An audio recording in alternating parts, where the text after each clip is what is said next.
Welcome to Night Whispers. Tonight, you can relax, let your thoughts slow down, and allow the night to settle in. Here, you will hear calm, paranormal stories. Stories based on real experiences, quiet places, strange encounters, and things that cannot always be explained. There are no loud sounds here, no sudden noises, just a calm voice, the darkness, and the whispers of the night. I never thought a house could listen. Not really listen, the way people do, with ears and attention and intention. More like the way a room remembers footsteps long after everyone has left, or how a hallway seems to hold its breath when you walk through it at night. I moved in because it was quiet. Because the price was low. Because I needed somewhere that didn't ask questions. The house stood at the end of a narrow road, surrounded by trees that grew too close, their branches leaning inward as if they were curious about what happened inside. During the day, it looked ordinary. Old, but cared for. At night, it felt patient. The first few evenings passed without incident. I unpacked slowly, letting the silence settle around me. The floors creaked the way old floors do. The pipes sighed. The walls shifted with the cold. Normal sounds. Comforting, even. I slept better there than I had in months. Until the house began to notice me. It started subtly. Small things that were easy to explain away. A door that was closed when I was sure I'd left it open. The faint impression that someone had just passed by the hallway when I stepped into the kitchen. The sense of being observed, not watched, exactly, but acknowledged. Like the house was aware that I existed. One night, I woke up just after midnight, not from a sound, but from the absence of one. The usual background noise, the settling, the distant hum was gone. The silence felt deliberate. I lay still, listening. Nothing moved. Nothing breathed. And then, somewhere deep within the walls, something shifted. Not a step. Not a knock. A slow, careful adjustment. As if the house was repositioning itself around me. I didn't get up. I didn't turn on the light. I told myself I was imagining it. The next morning, everything looked the same. Sunlight through dusty windows. The table exactly where I'd left it. My reflection pale but calm. But the feeling stayed. As days passed, the house grew more attentive. When I walked from room to room, the floorboards creaked in sequence, following my movement rather than reacting to it. When I stopped, they stopped too. If I lingered in one place, the air felt heavier there, warmer, as if the space itself was adjusting to accommodate me. At night, I began to dream of rooms I'd never seen. Hallways that curved impossibly. Staircases that led nowhere. In those dreams, the house wasn't empty. It was waiting. One evening, while sitting in the living room, I heard something new. A sound that wasn't structural. Wasn't mechanical. A low vibration, barely audible, resonating through the walls. At first, I thought it was the wind. But the windows were closed, and the trees outside were still. The vibration grew stronger, then stopped. In the silence that followed, I realized my heart was beating in rhythm with it. That was the first moment I felt afraid. I tried leaving the next day. Not permanently, just for a walk, to clear my head. But when I reached the front door, my hand hesitated on the knob. A sudden, overwhelming sense of reluctance washed over me. Not fear. Not force. Something closer to disappointment. As if the house had expected me to stay. I stood there longer than I meant to, hand resting on the cool metal, until the feeling slowly faded. When I finally stepped outside, the air felt thin and unfamiliar. I didn't go far. That night, the dreams returned, clearer than before. I stood in the hallway, barefoot, the floor warm beneath my feet. The walls leaned inward slightly, not threatening, just close. The house hummed softly, the same vibration I'd heard before. And then it spoke. Not with words. Not with sound. With pressure. A presence pressing gently against my thoughts, shaping something there. A question. I woke up gasping, my mind buzzing, my name echoing faintly in my head. My name. Not spoken clearly. Not loudly. More like a resonance than a voice. A shape of sound that felt like my name rather than sounded like it. I didn't open my eyes. I didn't move. The house waited. The silence stretched, thick and patient. And in that moment, I understood something that made my fear soften into something else. The house wasn't trying to scare me. It was trying to communicate. Slowly. carefully, in the only language it had. Over the following days, I stopped resisting. I stayed longer in rooms that felt warm. I followed the subtle pull toward certain hallways. I listened when the walls hummed. The house responded. The dreams became gentler. The presence less intrusive. It learned my routines, adjusted its sounds to match my movements. At night, the silence wrapped around me like a blanket instead of a warning. I realized then that the house didn't want to trap me. It wanted to know me. To understand how I moved through space. How I breathed. How I thought. And slowly, impossibly, I began to feel understood. One night, I sat on the floor of the living room, lights off, back against the wall. The vibration began again, soft and steady. I closed my eyes. This time, when my name formed in my mind, I didn't pull away. I answered. Not out loud. Not with words. I let the thought of myself exist fully in that space. The vibration deepened, then faded. The house settled. Nothing dramatic happened after that. No doors slammed. No voices called out. But everything felt aligned.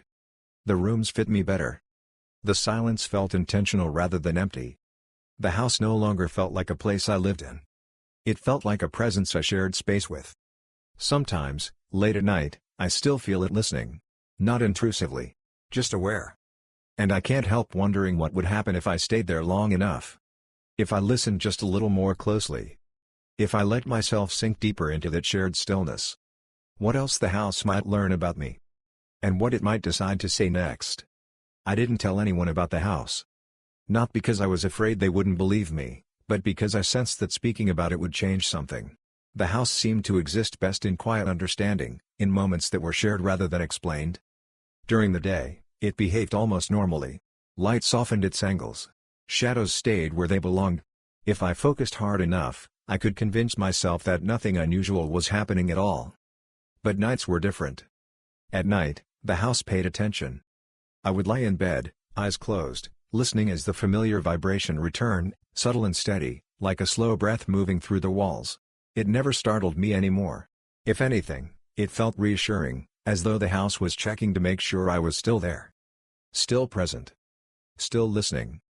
Sometimes, the vibration shifted, moving gently from room to room, tracing paths I knew well. Other times, it lingered just outside my bedroom, not entering, not retreating, simply existing in that narrow space between the door and the wall. I never heard footsteps. Never voices. Only that quiet awareness, pressing lightly against my thoughts. I began to notice how the house reacted to my moods. When I was restless, the walls creaked softly, not randomly, but in slow, repeating patterns that matched my breathing. When I was calm, the silence deepened, becoming almost velvety, wrapping around me instead of pressing in. It was learning balance. One night, I woke suddenly, not from fear, but from the sensation that I was no longer alone in my thoughts. Something gentle brushed the edges of my mind, not intruding, but observing. Images surfaced, slow and indistinct. Empty rooms. Windows glowing faintly in the dark. People passing through, one after another, their presence fading but never fully disappearing. I understood then that the house remembered everyone who had ever stayed within its walls. Not as individuals, not as faces or names, but as impressions. Movements. Patterns of living. I wasn't the first. And I wouldn't be the last. The realization didn't frighten me. Instead, it brought a strange sense of connection, as if I had joined a quiet lineage of temporary occupants, all of us leaving something behind without meaning to. The house didn't keep us. It kept our echoes. As the nights passed, I found myself moving more carefully, more intentionally. I placed objects where they felt right, not necessarily where they were convenient. I avoided certain corners without knowing why, and lingered in others for reasons I couldn't explain. The house guided without instruction. One evening, as I sat in the living room with the lights off, the vibration grew stronger than it ever had before. It wasn't overwhelming, but it was focused, concentrated in one place. The hallway. I stood slowly, my movements unhurried. There was no urgency in the moment, no fear pushing me forward. Just a quiet sense that something was waiting to be acknowledged. As I stepped into the hallway, the air grew warmer, denser. The walls seemed closer, not threatening, but attentive, as if narrowing their focus. The vibration deepened, settling into a steady pulse that resonated through my chest. And then, For the first time, the house shared something back. A memory. Not mine. I felt the presence of someone else, long gone, standing in the same spot, breathing the same air. Their emotions lingered faintly, not sharp or painful, just present. Loneliness. Patience. Acceptance. The house had learned how to be alone by watching others leave. I rested my hand against the wall. The vibration softened immediately. That was when I realized the house wasn't bound to its structure alone. It responded to touch. To proximity. To attention. It existed in the space between physical matter and memory, sustained by those who noticed it. Sustained by me. After that night, the house no longer needed to call my name. It didn't need to shape thoughts or send impressions. My presence was enough. I slept deeply, without dreams. Days passed. Weeks, maybe. Time felt less defined inside the house, stretching and compressing in ways that made it difficult to measure. I stopped checking the clock as often. Stopped marking days with purpose. The outside world grew distant. Not absent. Just quieter. One morning, I woke with the distinct sense that something had changed. The house felt settled, complete in a way it hadn't before. The vibration was still there, but softer, more diffused, no longer searching. It had learned what it needed. The thought of leaving returned then, gentle but persistent. Not as an escape, but as a natural next step.